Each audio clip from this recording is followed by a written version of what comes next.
unhinged, we ignite. Positivity shining bright. Reptiles, exalt, unite. Untamed, unhinged in the night. Big flexin, Chris spreading the vibe. Eric and the mad scientist, David by my side. Untamed, unhinged, talking reptiles all day. Positivity's our topic in every single way. Untamed, unhinged, we ignite. Positivity shining bright. Reptiles, exalt, unite. Untamed, unhinged in the night. Untamed, unhinged, we ignite. Positivity shining bright. Reptiles, exalt, unite. Untamed, unhinged in the night. Big flexin, Chris spreading the vibe. Eric and the mad scientist, David by my side. Untamed, unhinged, talking reptiles all day. Positivity's our topic in every single way. Zero Sock, we're the community's voice, spreading love and knowledge, making noise by choice. Reptiles and exotics, we stand strong. Untamed, unhinged, singing our song. Untamed, unhinged, we ignite. Positivity shining bright. Reptiles, exotics, all unite. Untamed, unhinged in the night. What's up, everybody? Welcome us back. It's me and Eric. We're back. We're here to have a good time. Everybody, congratulate Eric. Just had a baby. Thank you. What's up, everybody? I appreciate it. You're proud daddy. Man, it's weird to say that, huh? Proud daddy. Yeah, All right, it felt good. It's very weird, but I'm super happy. Tired, but happy. Well, anything on US Arc? Anything new? Yeah, just an update on the South Carolina venomous ban. March 19th, a bunch of people came and showed support to oppose the venomous animal ban in South Carolina. So I want to say thank you to everyone who showed up. And I believe that is all. Bro, I'm excited for today's episode. We got Jennifer from Mods Exotics. Yeah, I'm really excited. Talk about her retics, her babies that she just had. She's going to show some babies. Y'all interested? Y'all hit her up. Let her know. Come get those babies. They're gorgeous. I'm telling you right now, there's some fire. Eric's about to learn about some retics today. Other than that, let's get it going. Let's bring her on. Everybody, welcome Jennifer. Hey guys. Thanks for having me back on. It's great to be back. I'm excited. I'm excited for this. I'm excited for Eric to learn about retics. I wish I could keep one, but I live in Florida, so can't happen. But a super dwarf, I would love one. Yeah, they're amazing. Wait, how would you keep that though if you can't have a retic? Can't. I mean, no just say it. I don't know. I'm like, just say it's a bowl and it's not. It's a bowl. Yeah, it's a wish list animal, but I'd have to leave the state. Yeah, that's why I'm thankful to be in Texas that we can have our big constrictors here. Yeah, she's absolutely right. Because you and Chris are both in Texas, and I feel like Texans can own whatever you like. Pretty much. Mm-hmm. Yeah, Bro, there's a state permit that we have to have for large constrictors, but other than that, I mean, it's real easy to get, and nobody's like checking anything, so it's not really a big problem. Thank you, Kat. I appreciate it. Well, go ahead, ask your questions, Eric. Let's hear this. I want to hear what you got to say. First, about the genetics of reticulated pythons. Are they similar to other python species? They have an entirely different set of morphs that come with reticulated pythons, but it is kind of the same genetic inheritability of the different morphs. So if you think of like ball pythons that have a million different genes, retics have much less than the ball python world, but there are quite a few different morphs out there. There's recessives, there's codoms, there's lots of really cool things that we can do with the morphs for retics. One of the things that I focus on, actually, I kind of have two focuses. One of the primary things, though, is localities of superdwarfs. So the primary localities being Karumpa, Madu, Kalatoa, and Kayuwadi for the superdwarf localities. I'm working on some pure pairings so that I can continue to produce pure locality animals. And then kind of my like secondary focus then is shrinking down some of the morphs that we have in the mainlands into super dwarf projects. So then you can have, you know, a giant, beautiful snake with all the color and all the pattern, but in a smaller package. So that's kind of my project, which is, it's a long-term project because it's never a quick thing. If you think about pairing a mainland to a super dwarf, then you get 50% super dwarfs. If you're doing recessives, you won't have any visuals in that first pairing. So then you have to pair them back. So it's like 3, 4, 5 generations to really get the percentage up and to shrink the animals down, but still have those visuals come through. So it's not only a genetics thing, it's also locality Right. genetics working as well. Yeah. So So mixing those two things together, and you know, we get different polygenic traits from certain localities as well. Like the Kayuwadis, for example, they have really rich color. Oh, puppy. So it's fun to bring the Kayuwadi into some of these projects, especially with like orange ghost stripe or orange glow, because you can really intensify that color with that particular locality's influence. Gotcha. So Where's how many retics do you have right now? Minus the babies, I'm at about 30. Okay. And then I just had 2 clutches of babies hatch. Nice. Congrats. Here. They have I just started feeding trials this week. So it's kind of an intense and exciting time. It's a lot of work. Anybody who wants to breed retics and thinks that it's just going to be this really simple thing, it's a ton of work once the babies come. But this is, you know, it's my passion. So I really enjoy doing this with the babies and, you know, trying to get them all to eat. I had pretty good success the first attempt this week. So we'll just keep at it. We'll get everybody eating on frozen thawed. But the second clutch, I actually did a partnership pairing with Eric Lee. He's out in California. He's a well-known super dwarf breeder. So we used his male and my female. He did the pairing there at his place and incubated the eggs. Those ones hatched about 10 days after my clutch hatched here. And those babies are going to be coming over here next week. So they're having their first shed right now. They're in shed. Once they're all shed out, we'll get them sexed. He's going to send them over, and then they will be getting established over here.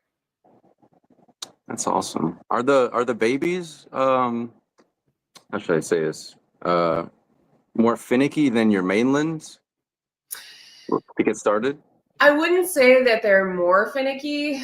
I think just babies in general, like they just don't know anything. When they first hatch, I had one. Tell me about it. I'm going through that right now. Yeah. I had one yesterday that I was so proud of. I offered in frozen thawed hopper mouse, you know, as its first meal. And it was the one baby that was like, oh, I'm a retic, and like grabbed it and wrapped it and did the thing. And I was like, I'm so proud of you. Because the rest of them were like, get that out of my face. What is wrong with you, crazy person? So it's a little challenging trying to convince them that this is food and this is something that you need to do. But like as soon as they have that first meal, they take off. They're not picky like ball pythons where sometimes they'll take it, sometimes they won't. It's just figuring out how to eat that first time, and that is their food item. Then they're good to go. So do you start them mainly on, like, the first offering? Is it live, or do you just try to go frozen thawed right off the bat? I always try frozen thawed first, because you know retics do tend to have that pretty strong food drive, and so it's about 50% of them will take frozen thawed in their first month of life. So it's a better way for me to go because then I don't have to wean them off of live. If I do have some holdouts that aren't interested in a frozen thawed hopper, I'll try a frozen thawed rat fuzzy. If that doesn't work, then I'll try frozen thawed quail. If that doesn't work, by that point, I give them several days in between attempts. If that doesn't work, then we can try a live hopper mouse. But I try not to start there because it can be a little bit harder to get them out of that habit of eating. Yeah.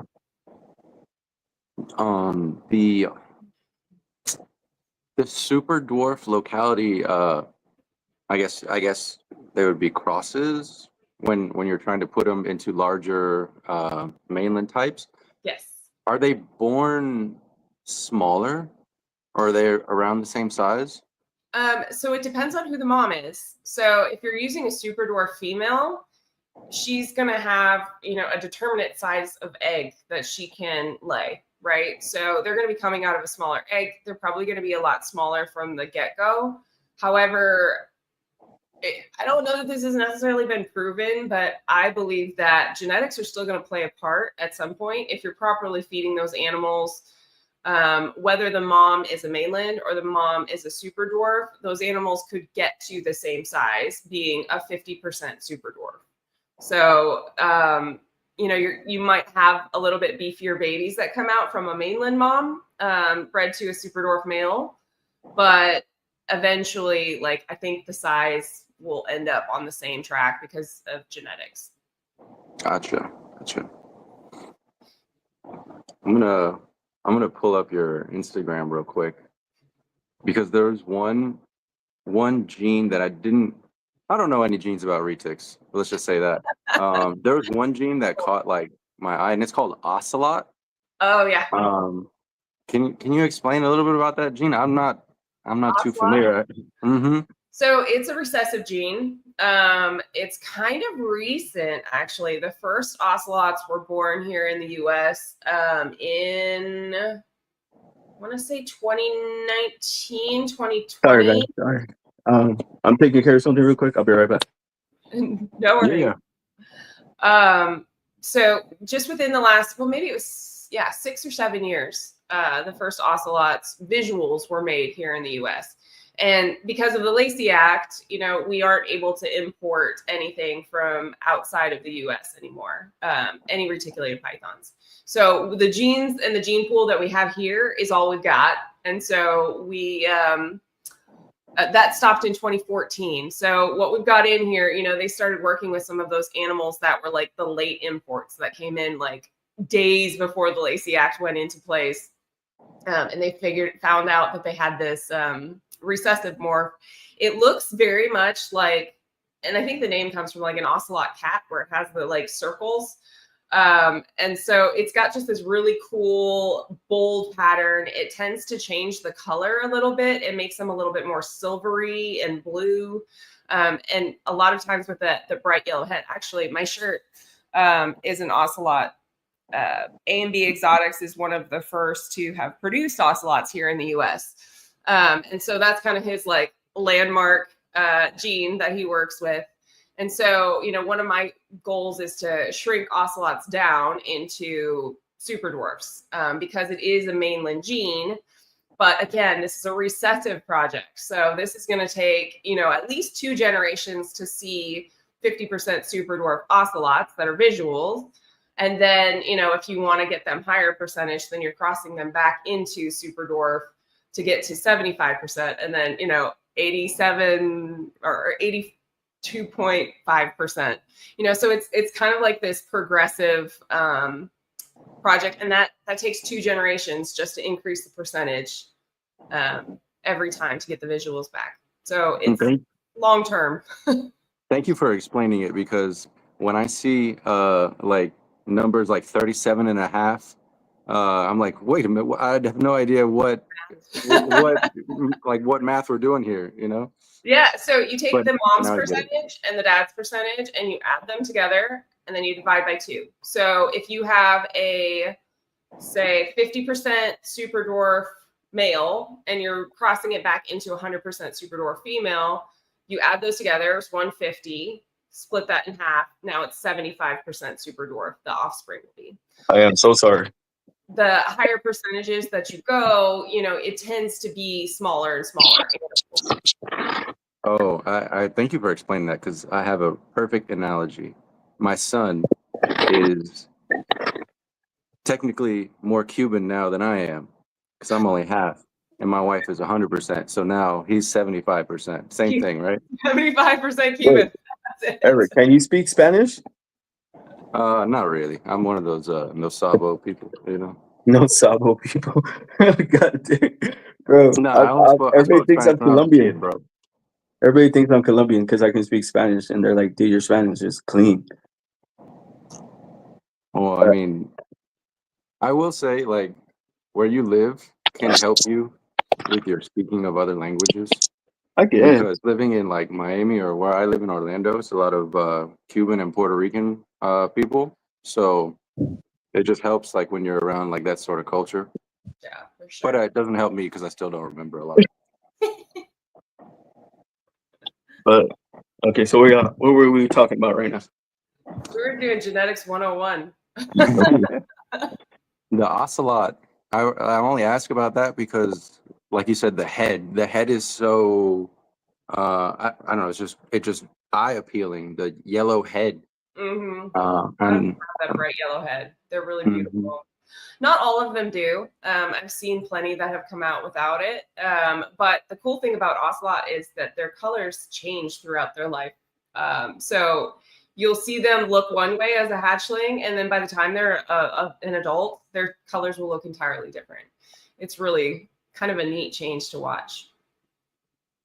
And I want to know now, Jennifer, where your project's going. Where are my projects going? So, the big goal of mine is to shrink down these desirable morphs that we have in mainland, like ocelot, like orange glow, like snow. So the orange glow snows were a big goal out of this pairing that I had. Actually, the clutch that just hatched here is 50% pos het ocelot. So we're going to see if we can pick out the hets. And I'm holding some back so I can see if I can pick out the hets and see if I can make some snow glow ocelots, which would be kind of fun to make. Holy smokes, So bro! that's recessives. So it's not an easy thing to hit on the triple recessive, but it's worth a shot. And, I'm having fun while I'm doing it. So. Hold on, Eric doesn't even know what snow glow is. Jen, show him a baby. Just grab a baby, show him one. The babies are in the other. Actually, okay. There's one in here. Let me go. Bro. I'm trying to look on Instagram, but I don't know what a snow globe is. Bro, watch. Just watch. This is crazy. All right. So this is Lanky. He is one of the That's a snow glow. brand new babies that I just hatched. That is gorgeous. Snow glow. He's got this beautiful bone white head, and it's going to be even more white as he ages. And then, so this is orange glow with anery, and the anery takes out the orange color and more of a yellowish color. So what does Anery and Platinum do? Anery Platinum, it really makes kind of like a lemony yellow, like a bright lemony yellow. I don't have one in this room. She's in the other room. I've got multiple snake rooms at this point. It's kind of crazy and insane, but Wait, you're expanding into 2 rooms now? Yeah, I have. I actually took over the rest of this room. So my husband's green tree pythons used to be on the wall that's opposite my cages here. And he moved them into their own room. So he's got his GTP room. And now I have this huge wall that I have ordered cages from Focus Cube Habitats that are going to be delivered soon. I think maybe even this weekend, possibly. Nice. So doing some upgrades for some of my animals. And then, I've got a little bit more room, which was really nice. So All I gotta say, that's gold right there. I want those kind of golds. yeah, I'm super excited. I'll definitely be posting pictures on my Instagram once I get them. They're custom cages, so I'm pretty stoked. Yeah, Focus Cube has some amazing cages. I think they're one of the top as far as like customizing cages and looks and aesthetics and all that. Like they are one of the best. They're great people too. They live or they're just up the road from us, about 40 minutes. So we go visit with them whenever we're picking up cages. What about Jordan's cages? I'm sorry. Jordan's cages are amazing too. I actually just saw him at NARBC Dallas last weekend. And yeah, he makes these really nice powder coated aluminum cages that are really durable. Which is super nice because when you have retics, they beat up everything. That sucks. So yeah, no, they're really nice cages. I'm just kind of, already on the like PVC, and I like continuity in my reptile room. So I'm gonna stick with the PVC thing. I feel you on that. I don't have anything yet like that. So if I got PVC, I probably stick with PVC. But I'm thinking about going with Jordan. I don't know yet. Yeah, you definitely should. He makes some good stuff. Jordan's a good person too. There we go. Oh, I love Jordan. Jordan's a good guy. He always I remember when we first started, he was like, dude, I'm excited to be on your show. Everybody was excited to come on the podcast. This baby just had its first meal last night, so I probably shouldn't be handling it too much. But I was about to ask, how old is that baby? They hatched on March 11th. They had their first shed last week. Yeah. So a few weeks. I just started feeding trials. Yeah. Just started feeding trials yesterday. And this one took on its first try. Hey, bro, and they come out big like that. What's up, Elias? What's up, They come out Elias? already that big. Yeah. Yeah. Someone like of the big snakes that I can't have. Reticulated pythons definitely have the genetics where I'd be more inclined to get one as opposed to like a berm or rock python, whatever. Would you get a berm? Too. They've got a lot of personality, which makes them really fun because already this baby is very interactive with me. It's not scared of the world. It's just trying to figure things out. You can honestly see reticulated pythons like looking around and thinking. I can't say the same for any other species I've dealt with. Would you get a berm, Jen, or no? I don't mind berms. To me, they're just kind of like big dumb puppy dogs. They don't have the same intelligence, but they're very cool. I used to work at a private zoo, and I had berms and African rock pythons and anacondas and retics there too. The berms were never my favorite because they're a little more lazy too. They don't move around as much when you have them out, but they're cool. I got nothing against them. I don't know. Think about doing berms too, because I'm about to get this albino. I want to say it's a male. It's real gorgeous, but he's just gonna send it to me. Oh, nice. So I know it's wild. It's crazy. He's like, just take care of it. I was like, all right. Is it an adult already? No, he's like double adult. He's mid-sized. He's not that big though. I want to say he's about 3 feet.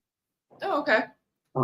They're an impressive snake because they're so heavy bodied and they're big. So they're very impressive. But that's why I'm like, man, what does everybody think about berms? But then a lot of people ain't buying berms right now either. Yeah. They're just not for me. I like my retics.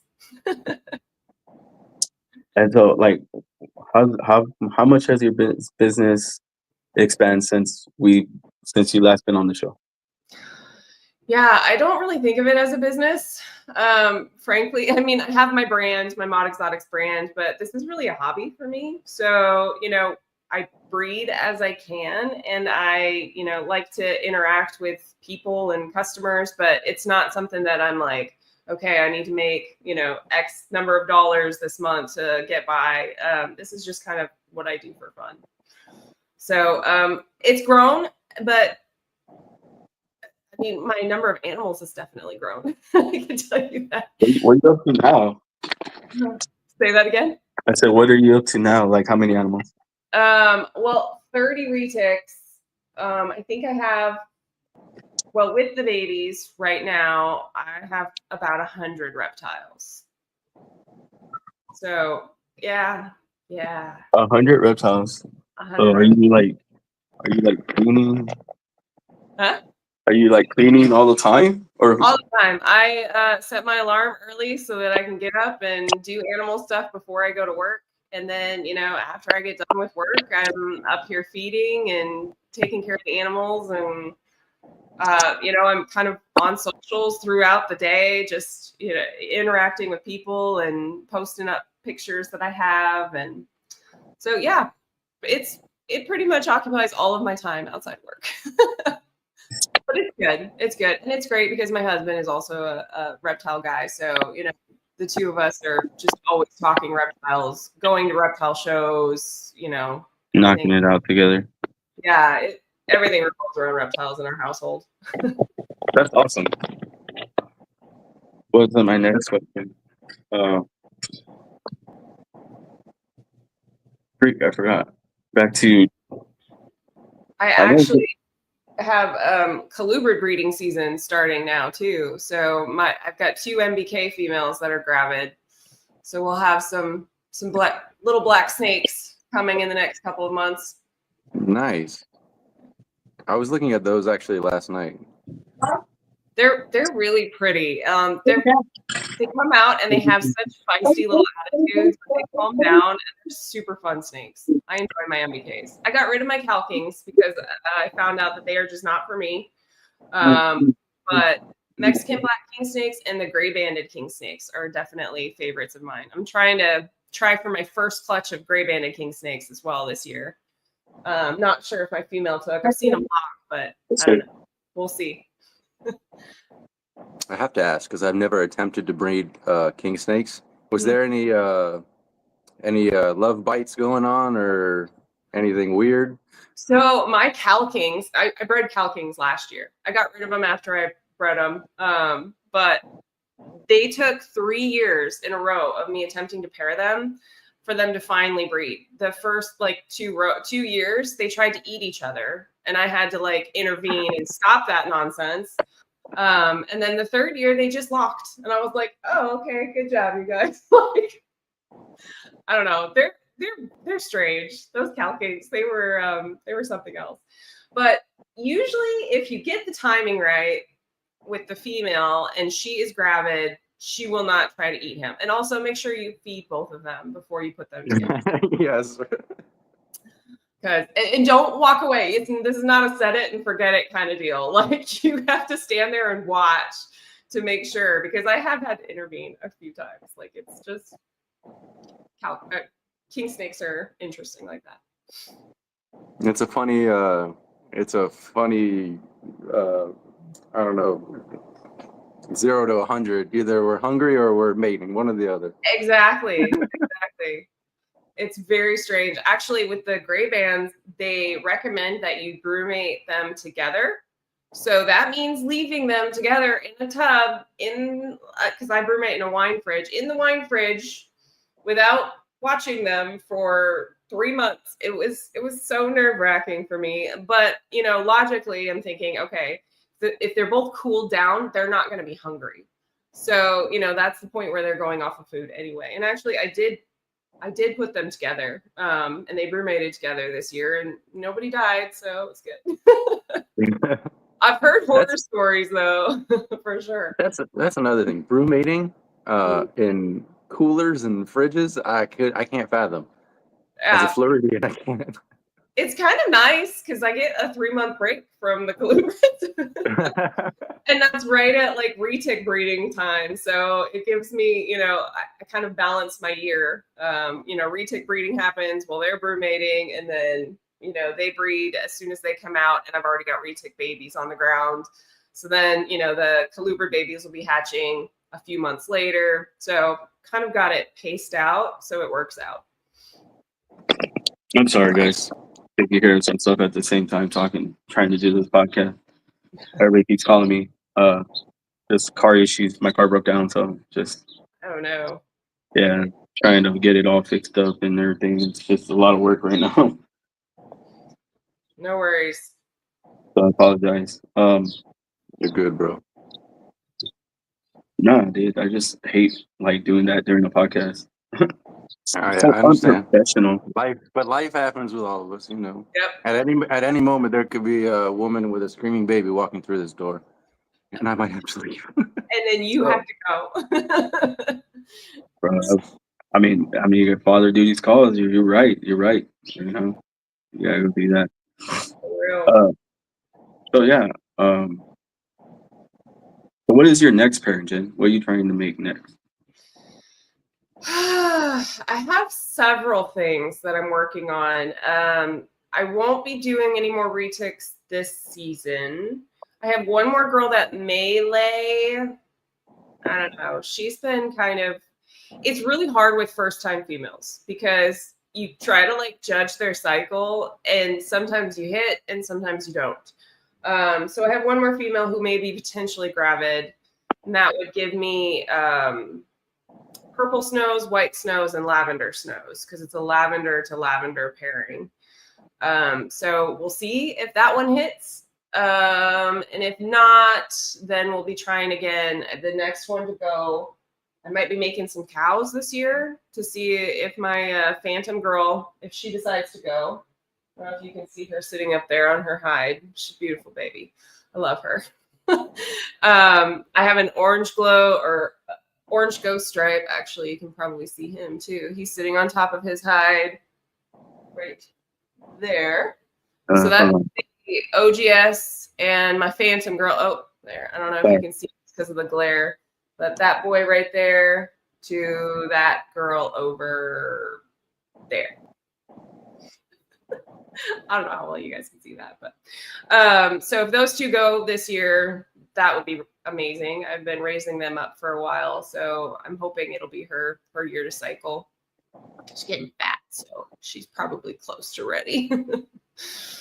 So super dwarf cows and, well, not super dwarf, 25% Kalatoa cows, if I'm being correct here. So they're not quite.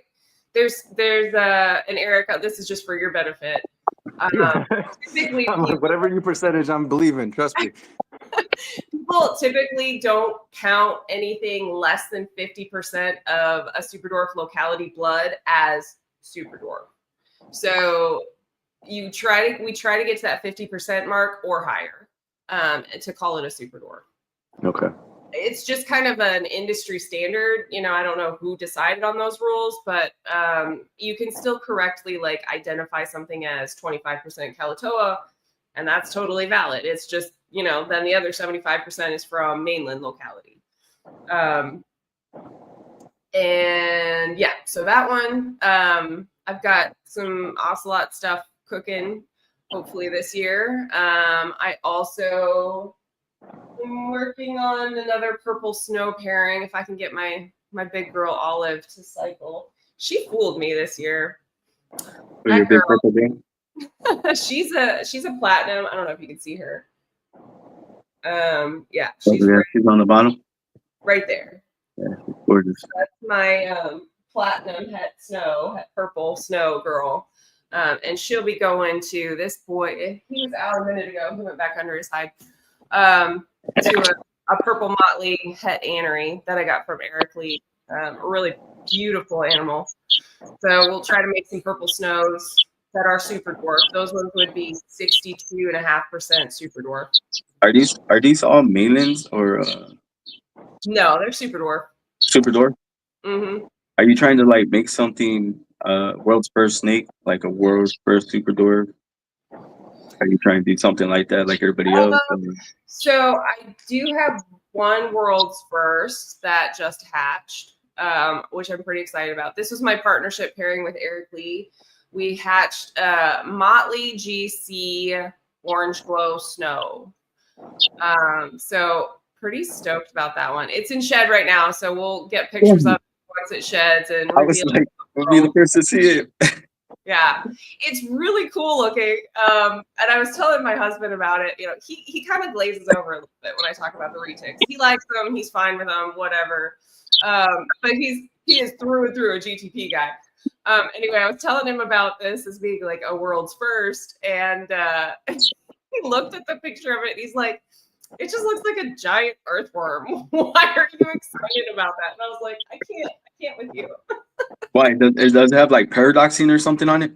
No, so the GC reduces pattern. So Mm. there's basically no pattern. The Motley really kind of washes everything out. And then you've got the orange glow snow, which is this color. So imagine this animal with no pattern, basically, with a really cool head stamp. They have awesome head stamps, but imagine it. So it's like this color with no pattern. I think that'd be sick. They look amazing, I think, but my husband's just like, okay, enjoy your giant earthworm. I mean, it's a pretty big retic, so yeah, it's a pretty big baby. When they're born, Yeah. they just come out huge. So yeah, I get why he would say it looks like a giant earthworm. Yeah, well, those ones are 31.25% Calatoa and 25% Jampea. So they're dwarf / super dwarf. So they won't be giant, but they'll still be a pretty good size, probably. Are you gonna try to work with like the Aztec morph? No, I don't have any plans to do Aztec. No, nothing like that. No, they're cool, but I have got no So, room to take on more projects. I have people reach out to me all the time, like, hey, I've got this really cool thing. Do you want to get in on it? And it's like, I'd love to, but I am at capacity and I have got projects for years. I've got enough to keep me busy for a very, very long time until I'm an old woman. So I'm good. you're not old. Not yet, but I'm going to be getting there with these retics. I mean, if it takes 3 generations to get to what I want, that's 10 years. And that's, an investment of my life. So anyway. So how do you plan your projects out? Like how far out do you plan your projects? I usually plan my pairings at least 5 years out, with a goal in mind for what I want to accomplish with each pairing. So obviously nothing goes to plan with retics. Just if you have a plan, they've got other ideas. But it at least gives me a guideline that I know I want to follow for particular outcomes. And it's usually about a 5 year in advance. So for example, I've been wanting to do this cow pairing I'd hoped she would go last season and she didn't. So it was like, okay, well, we're pushing that one year. And then once I have, my cows on the ground, I can start to work towards making them higher and higher percentage super dwarf. But I just really want one for me. That was the original intent for doing the cow project, was to have a cow retic that I produced. So invested the last 4.5 years raising this pair up, just so that I can have a cow someday. I want a cow, but I hear those are like hard to produce. They're really not. It just takes Phantom and OGS to make cows. Phantom OGS. OGS is orange ghost stripe. So you would think it's kind of funny because you're going with like a bronzy brown color snake, which is the Phantom, to an orange snake, which is the orange ghost stripe, and then you get an all white snake at birth that starts to develop these black spots as it ages. So it's kind of like a really bizarre pairing, but they're really cool. I don't know. I think the color changing through their life and the development is fun. So we're gonna do it. What are you doing here? I'm looking at Jennifer's Instagram. There's lots of cool stuff on there. At least I hope. I think it's cool. No, it's amazing. You have amazing animals. This baby fell asleep in my hand. It's just sitting here. One thing that, to a non-retic person, that I thought was super interesting about just the pictures on your Instagram, is when you take pictures of your animals in like the black storage totes with the yellow lids, it's like the same background. It makes it easier to see the differences in each retic. Yeah. Because they are so long, you don't see like the whole pattern. Getting top down, you can see the pattern. Right. That's one of the challenges of photographing retics in general, is like they never stop moving. So getting them to hold still, and then once they get past this stage where they just sit in your hand, it takes a little bit of doing to get a picture of their whole body. So the tub has kind of worked out well for me recently. I just think it's kind of boring just to see an animal. So I try to like move around and bring them different places and get different light. And I don't know. I'm not a photographer. That is not my niche. I was like, Jen, you got some gorgeous like retics. You do. You got some beautiful retics on your page. Nobody had checked out Jen's page. Y'all need to go check it out. She has some colubrids on there as well. I mean, it's gorgeous, baby. I still have salmon snow corn snakes from last season that are available. So if anybody needs a corn snake, the salmon snows are really cool. They're getting much pinker with every day that passes. How much you sell those for? They're not much, like $125. See, that I can do. That I can do. bro, I was like, how much is one of those babies? She told me, I was like, man, that's gonna take years. Yeah, I mean, you know, quality in, quality out, right? Yeah, I know. Exactly. I'm trying to actually push out these ball pythons. I'm actually trying to switch over to retics. I'll be a retic breeder in San Antonio as well, like with Lucas, along with Labs Exotics. Awesome.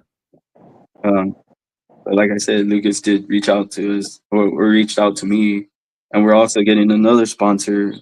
I don't know if y'all know them. We actually meet tomorrow or Thursday. Caffeine, cold-blooded caffeine, coffee. Oh yeah, the coffee company. Yeah, that's awesome. Look at that cute little face. This thing is just like chilling. Super gorgeous. Yeah, that thing is gorgeous, bro. I want that snake. Yeah, that's what I was saying. Retics versus berms. In my opinion, it's retics, just because of the pattern. Not necessarily because of the animal itself, just because of the pattern. There's so many more striking genes, and even the base pattern I'm kind of drawn to more than your standard Burmese pattern. Bro, but if you bond with the retic, bro, it's like they learn your, I guess, your routine. Like they're that intelligent, bro. They're very smart. Have you seen Abby from Yeah. What's her name? The curly haired keeper. Yeah, they're the curly haired keeper on Instagram, bro. She does a whole science on that about how the retic adapts to you. Mm-hmm. And it's amazing. It's amazing. She's next level in her relationships with her animals. It's great to see.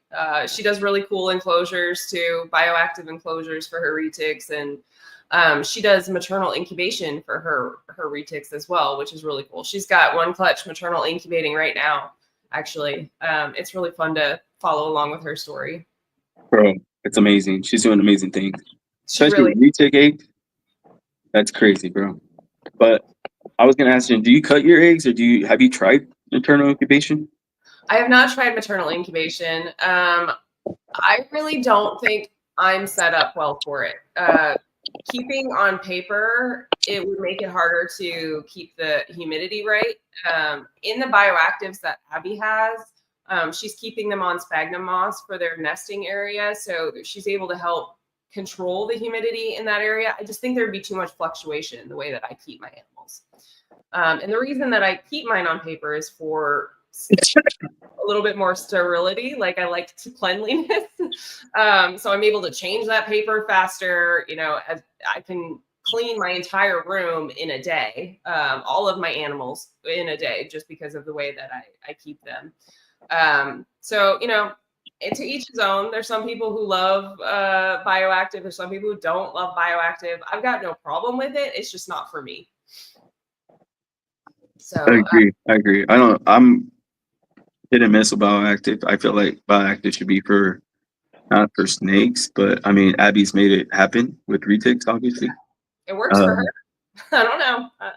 I would active for my crested geckos, but that's it.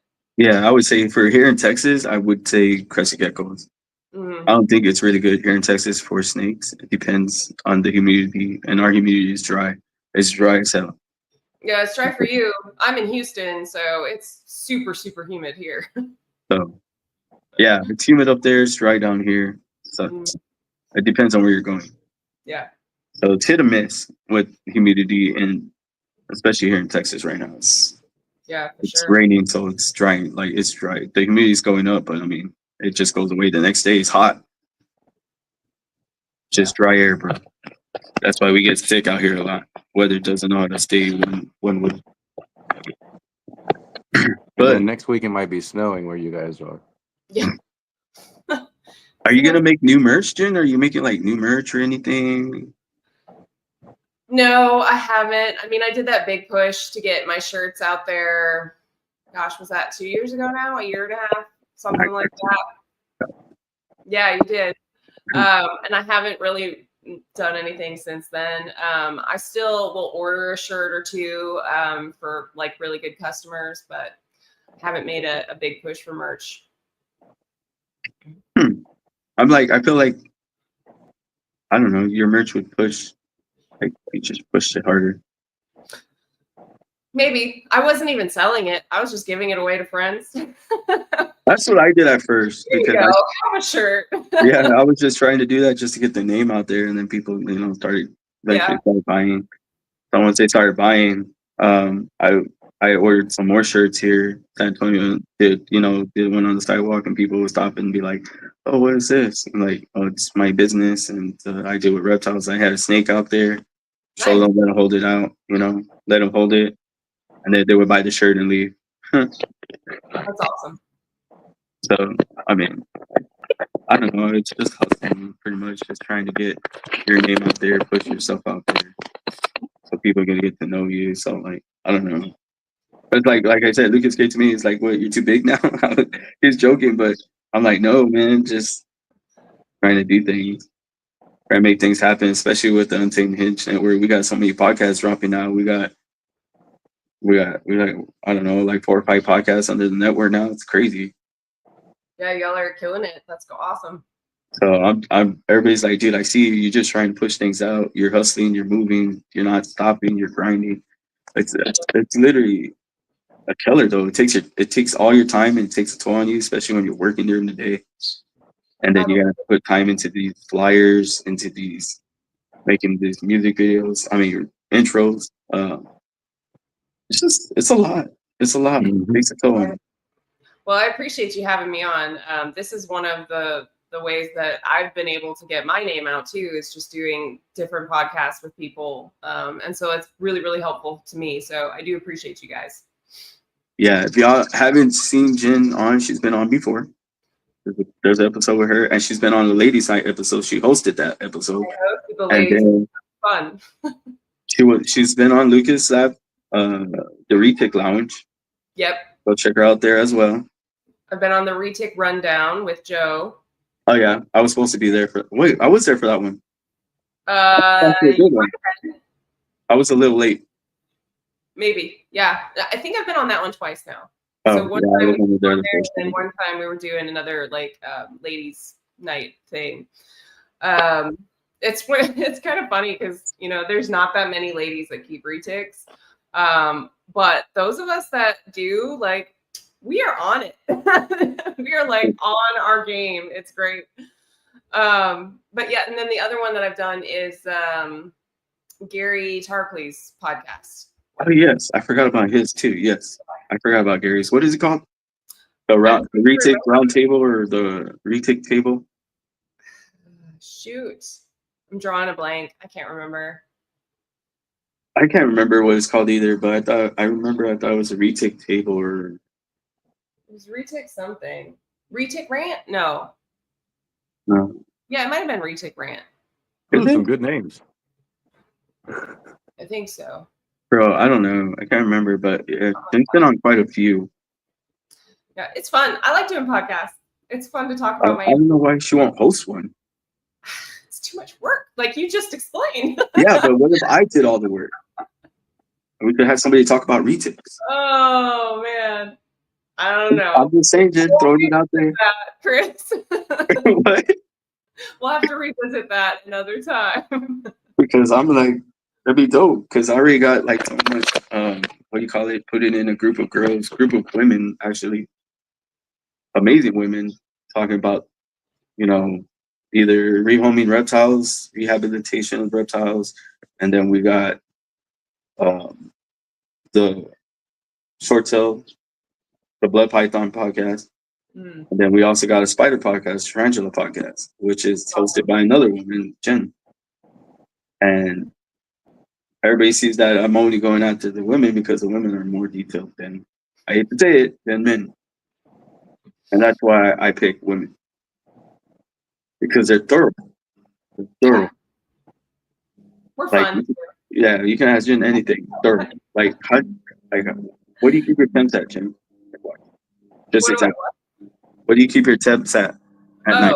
In your retake room, in the room? I have everybody on individual heat. The retics, though, I usually don't go over 84, 85. A lot of them I keep at like 82, 83. They don't like to be too hot because they will start pushing if they get too hot. And pushing is a big problem with retics. They get bored, they get hot, they're hungry. They will chew up their faces just trying to push and get out. So yeah, you gotta watch out for pushing if you're a retic keeper. So how do you establish a retake? I start with frozen thawed with these babies. I was telling Eric earlier, I always try with frozen thawed first because if you start with live, getting them back onto frozen thawed can be challenging. So, you know, some of them, I had about a 40% success rate for my first attempt with these guys. I'll be trying again with the rest of them. This one ate its first meal last night. I'll be trying again with the rest of them here in a day or two. And then, you know, if I have to, I'll do quail. And if that doesn't work, then I'll try a live rodent. I'll check this out, Eric. Ready? Look how detailed this is going to be. So when you get a retic, what all do you need for the retic? What do you need? When you first buy a retic, what all do you need for the retic? I mean, it's kind of the same thing as with any new snake. You need to have an enclosure, one that's big enough for it. You know, I'm a big fan of upgrading enclosure sizes as they grow rather than starting with like an 8 to 10 foot enclosure for a little tiny baby that's going to get lost in there and feel scared. You can do it that way. You know, you can start with a really big enclosure and just provide lots of hides and lots of cover. It might be hard for you to find them, but they'll at least feel secure if they have plenty of places to hide. So enclosure, you know, make sure you've got the right temperatures. You've got a good heat panel. Iridium heat panels or underbelly heat are the preferred methods for retics. You know, lighting is important too. Make sure that they're getting light. UVB is very beneficial if you can provide that as well. And then, you know, whatever their feeder is, and some feeding supplies, some water bowls. It's really not too complicated, I think, for getting them started when you first start getting a retic. How often do you feed yours? Depends on the animal. Babies will eat every 5 to 7 days when I'm getting them established.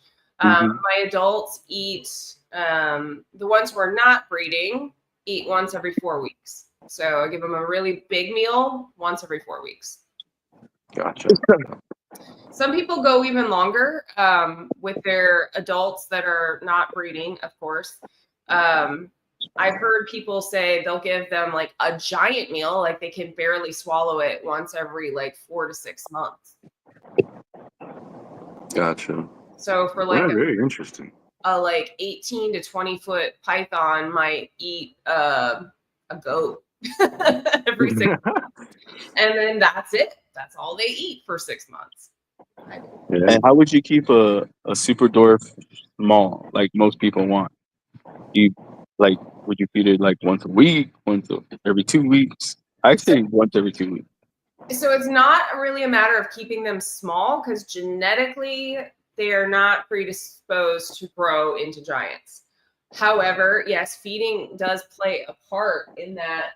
Actually, my Karrampa female down here, I really pushed her feeding from the get-go, and she didn't get big. She just got kind of fat, and which is really dangerous for them to get too fat. So, you know, to cut back on potential obesity problems, I scaled way back. The male eats every 2 weeks, Give him a decent sized feeder, and he's 5 years old now. He gets a decent sized feeder every 2 weeks. But again, these aren't huge meals. What you're really looking for with the super dwarfs is a lean, athletic body mass, not fat and squishy. You don't That's what want you, squishy because that is really hard on their organs and stuff. that's why you give them a, what is it? Everybody says a perch or something to climb on and exercise on and move around. You can. Or- I've got shelves in a lot of my bigger enclosures that are in the other room. And then my girl down here, she has a like PVC jungle gym inside her enclosure so that she can crawl all over it. But do you see what I was talking about, Eric? How detailed she was? Were you just trying to prove a point, Chris? Yes, I was. And I played right into it. I did. You did. I was just saying. It was just to show that you are so detailed and on your information. So anybody wants to ask questions on retics or anything about retics, you should hit up Jen. Yeah, for sure. I have people reach out all the time asking questions, and I am more than happy to, try to help answer whatever I can. Even if you aren't buying an animal from me, of course, it'd be great to get my babies in the hands of people who are asking good questions and are going to really take good care of them. But that's at the end of the day, that's not what it's all about. It's all about making sure that people appreciate the beauty and the intelligence of these animals. And so anytime I can give information, I am happy to. Yeah, Jennifer, I appreciate you teaching me about retics because literally I don't think I've ever spoken to a retic person besides Chris in my life. So Really? I appreciate it. You're very welcome. I'm glad that I got the opportunity to get to know you a little bit and to tell you what I know. Yeah. I have one more question about your incubation though. So you have a sea serpents incubator, right? Yes. That's Yeah, shout out to Chris at Sea Serpents. Yeah, He's a they're great awesome. guy. The Govee, you use the Govee, the white sensors in your incubator boxes. Mhm. How do you like those? I like them a lot. So there's a couple different Govee sensors that I've used in the past. I use the can't take that out right now, but the ones with the LCD screen work really well in the chamber. They don't do as well getting wet, like being in the high humidity of the egg box. So the ones, the Wi-Fi ones that you saw in that picture there, those ones are the best for putting inside the egg box. And they're super accurate. They hold really well throughout the incubation period. And I've had a lot of success with them. I actually mount them up in the back under my radiant heat panels in my bigger enclosures too, just to make sure that I'm keeping a close eye on those temps. And I love that I can like just pull up my app and see what everybody's temperatures are at, like to keep tabs on things. I think that's the best part of reptile keeping now is getting everything automated and able to view it from your phone. That's so helpful. Peace of mind for sure. paranoid people like me who has to check the incubator 8 times. And I but you travel got eggs. for work, so I can see it from a distance, and I know what's going on in my incubator even when I'm not home. It's great. Good. Explain why retics are the best snake in the world. Because they're so cute. No, they're just super intelligent. They're a really fun, interactive species. They get to an impressive size, which makes them, interesting and alluring. And I just think they're super smart. And so I enjoy that about them. Bro, I love that. I love that. That's Should we ask our questions or is your answer still the same, Jen? Say that again? Our last questions that we always ask. Oh, my answers probably haven't changed, but you're welcome to if you want. Yeah, what's one thing you could change in hobby and what would it be and why? Well, let me cut that down. For you, it would be the retic hobby. What would you change and why? I would change sort of some of the attitudes around more positivity. I would like to see more positivity in the Retic community, because there tends to be kind of a back and forth cattiness that tends to happen in the community that I just don't think is good for us. It's not good for the animals, and it's not good for people who are coming into our community. I feel like what I want to say. Why do you feel that like that way? Is it like what made? I'm trying to reword this question. A lot of fighting in the Retic community, and it's very off-putting. That's why I feel that way. I agree with that. I do. Like I feel like everybody's still competing, which everybody is. Yeah, to a degree, but like we're all doing our own thing still too. I mean, for perfect example, like you could say I'm competing with Eric Lee because I have some similar projects to him, but like it's really no competition because he has different animals. They have a slightly different look. I mean, he's leagues ahead on some things, and you know, so it's not a competition. I think there's room for all of us here, and I think we can all be better if we have more collaboration and more positivity between, especially like the bigger breeders. I agree. I agree 100%. I feel like we all should be helping each other, elevating each other, and this is where I come in. I help everybody out. You can ask everybody on the Untamed that we're elevating. It's awesome. And if Eric like, which I need to get to Eric. I got him the logo, and I forgot to show him that I have it. It's there in my. I have no logo for you, brother. I need you to check it out. I appreciate it. I'll check it out. There's one thing I need to work on. There's no merch game going on over here right now. Well, you have a newborn, so you know that kind of takes all the focus for a while. For real. Mm-hmm. You got a That's baby. why I appreciate, or not I appreciate, I try and learn how people work with their collections, because now I have so little time that any free second I'm trying to get in here and clean and change water, and I'm like, whoa, how do people with more responsibilities and obligations, like how do they do it, you know? Yeah, I'm very fortunate that my husband's also a reptile guy. He helps me out when I'm like traveling. He takes care of, you know, he does all the water changes for all the colubrids and the babies every single week. He's amazing like that. I deal with the bigger animals and making sure that they're kept clean and taken care of. And, you know, it's a partnership thing. But I realize that's kind of a luxury. That's not the norm for everybody. So, you know, it's just a matter of prioritizing your time. And I feel like, you know, with animals, they have to come as one of the higher priorities because they don't choose to be in that enclosure. Like we chose that for them. So we have to, you know, make sure that they remain a priority to us. Exactly. My wife got 4 months of maternity leave from work, which we're super grateful for. That's nice. But then I realized there's no paternity leave for me. I still business as usual. That's too Still bad. gotta clean, feed. Yeah, that's not fair. Gotta get it done. Yeah. Try to get some sleep too, Eric.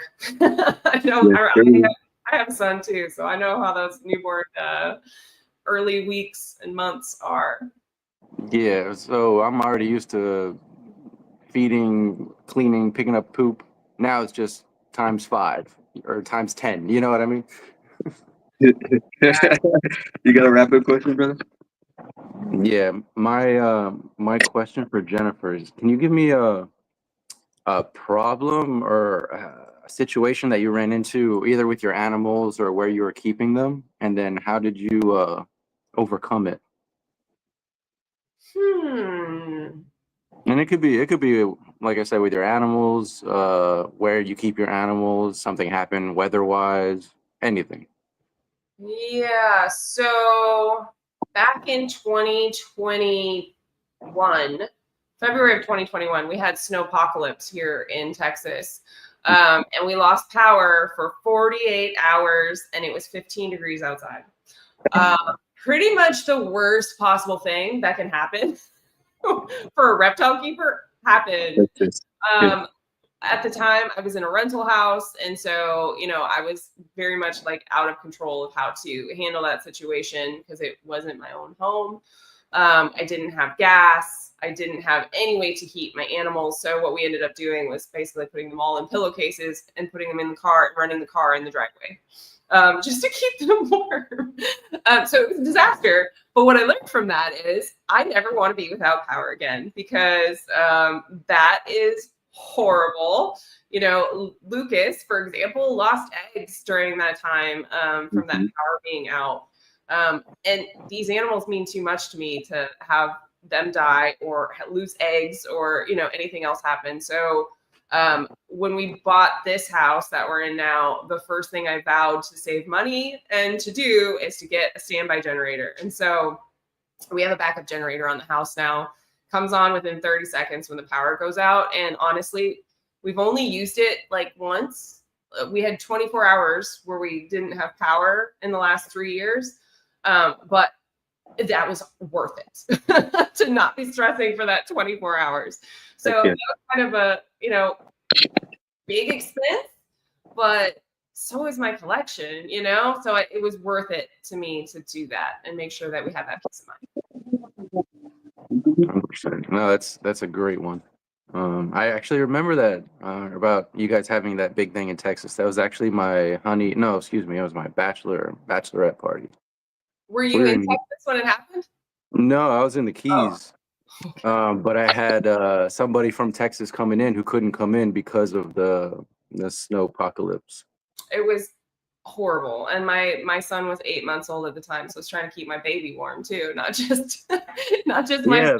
It was a horrible experience. That's first priority too. That's so, and then having the animals too. I can imagine it's very stressful.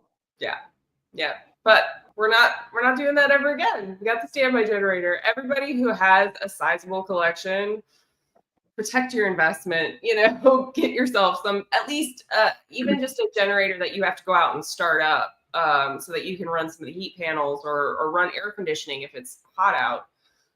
There in Florida, you have hurricanes. We have hurricanes too in Houston. So, it's worth it to make sure that you can take care of the animals if a hurricane comes through. 100%. I agree. I just want to thank Jen for coming on again. Appreciate you, Jen. Thank you for everything. Thank you for coming on, giving us your time. Appreciate you. Thank you for Eric for being here, even though you got a baby to attend to. Appreciate all that. On that note, guys, y'all have a great night. Take care of each other, lift each other up, never put each other down. Love one another. We'll see you next time. Peace. Bye, everybody. Thank you.